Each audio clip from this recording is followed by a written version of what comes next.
Bonjour à tous, aujourd'hui on se retrouve pour un deuxième épisode de recherche de preuves sur l'œuvre de Maria Valtorta.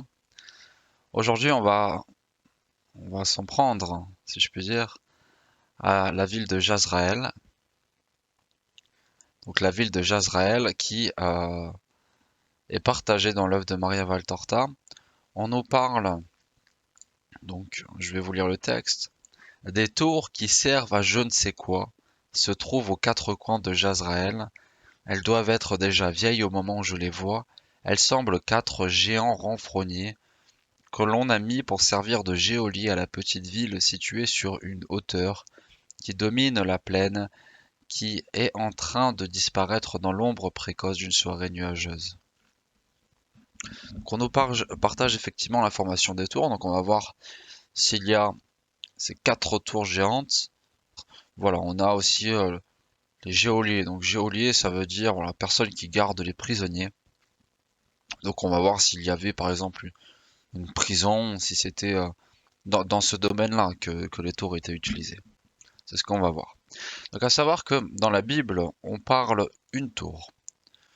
Enfin, on parle de cela, la sentinelle placée sur la tour de Gisraël vit venir la troupe de Jéhu et dit, je vois une troupe. Joram dit, prends un cavalier et envoie-le au devant d'eux pour demander si c'est la paix. Il y avait déjà un sentinelle placé. C'est un peu le même domaine de métier, donc de geôlier, de sentinelle. En gros, il y avait des gardes. Donc à savoir que on nous parle, il était connu qu'une seule tour. Qu'une seule tour était connue.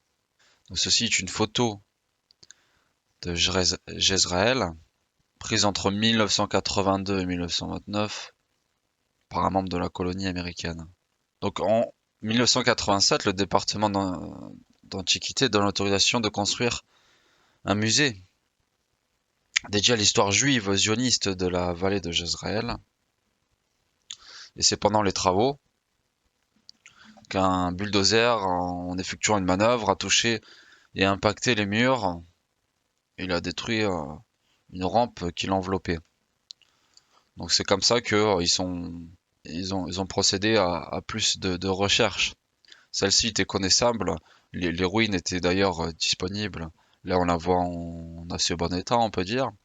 Mais elle était maintenant elle est toute détruite. Mais c'était la seule qui était connue, du moins sur les informations auxquelles j'ai pu trouver. Donc c'est avec ce bulldozer qu'ensuite ils ont fait des recherches. Euh, donc ça a commencé entre août 1987, ça a fini en janvier 1988. Et ensuite, Porat, Feder et Agadi, donc des noms de chercheurs, ont fait entre 1988 et 1989. En gros, de 87 à 89, il y a eu des fouilles. Donc ils ont effectivement retrouvé du coup une deuxième tour. Et en effectuant une deuxième fouille sur le sud-est, les chercheurs ont dégagé une partie d'une salle brûlée de la tour et découvert des restes de structures superposées de la période byzantine. J'ai pu voir, je vais vous lire. La tour nord-est projetait de la ligne du côté est, mais il n'est pas encore clair si elle projetait également du côté nord. Chaque tour contenait plusieurs pièces. La tour nord-est est structurellement séparée du mur de la casemate et ces pièces étaient remplies de gravier plutôt que de terre brune. Il est possible que cette tour ait été spécialement renforcée en raison de la surface rocheuse escarpée à cet endroit. Les pièces de la tour sud-est sont en grande partie vides de remblais de construction et apparemment un espace ouvert a été laissé ici sous les planchers. En raison de leur projection sur le mur de la casemate, les tours étaient plus proches des douves et le rempart qui les jouxtait était plus étroit que celle qui jouxtait le mur. Des tours similaires doivent avoir été construites dans les coins nord-ouest et sud-ouest de l'enceinte. Il est possible que de telles tours aient également été ajoutées dans la partie centrale. Donc effectivement, là, on retrouve du coup les nombreuses tours de Maria Valtorta qu'elle nous indique, à savoir C'est que là, dans cette étude, ils nous en parle peut-être de même plus qu'il y en aurait même au centre, ce qui n'était pas parlé, parce qu'il n'était pas indiqué. Donc ça, c'est les premières études. 1987 et 1992. Donc ensuite, ils ont fait d'autres analyses. Donc aux quatre coins de ce complexe administratif, les constructeurs ont placé des tours en saillie du mur sud-ouest, nord-ouest, nord-est, sud-est. Donc on retrouve effectivement ces quatre tours, hein. La dernière de ces tours a présenté des preuves de destruction par le feu. Elle se trouve un peu au sud-ouest du bosquet d'arbres près du parking. On ne sait pas pourquoi la destruction par le feu semble être limitée à une seule tour. Donc c'est là où c'est assez impressionnant, pour revenir un peu par rapport à l'œuvre de Maria Valtorta, c'est que c'était méconnaissable. Ces tours étaient méconnaissables à l'époque de Maria Valtorta. La seule qui était connue, c'est une tour. Et moi, j'ai essayé de bien rechercher le maximum que je pouvais sur Internet, d'essayer de retrouver une information parlant de quatre tours. En vain, je n'en ai pas trouvé. J'ai trouvé aucune information là-dessus. Donc à l'époque de Maria Valtorta, d'après mon analyse, seulement une tour était connue et elle a réussi effectivement à en décrire quatre. On peut toutefois se douter, quand on a une ville, si on a une tour, on peut en avoir au chaque coin. C'est un pari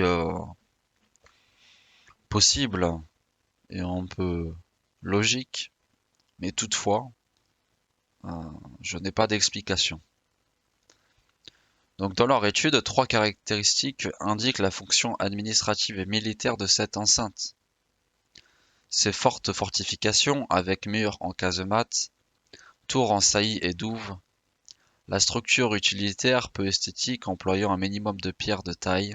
Donc là, même si vous regardez par rapport à cet article-là, toutes les études, donc 2016, 2013, 2015, bon, c'est que des choses récentes, hein, 2013.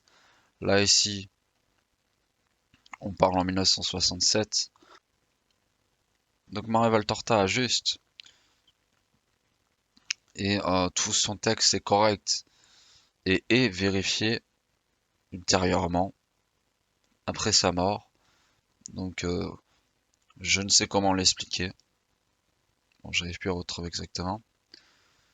Mais c'est quand même assez impressionnant. Euh, C'était méconnaissable. La seule tour qui était connue, c'était celle-ci.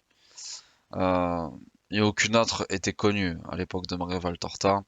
Donc je ne sais comment l'expliquer malheureusement. À elle-même ne prouve pas forcément que Maria Valtorta est juste. Je pense que si on arrive dans notre analyse à trouver au moins deux choses, on peut en conclure que c'est juste. Ça peut être très bien un pari de dire, voilà, vu qu'il y avait une tour, peut-être qu'il y en avait quatre. Après, je pense que toute son œuvre n'aurait plus aucun sens si elle aurait fait toute son œuvre ainsi. Mais toutefois, il nous faudrait au moins avoir deuxième source auquel on puisse se dire qu'effectivement l'œuvre de Maria Valtorta est juste. Voilà, merci à tous d'avoir regardé la vidéo. Je vous laisse vous faire votre propre avis, votre propre recherche. J'ai partagé simplement mon opinion. Bonne journée à tous, au revoir.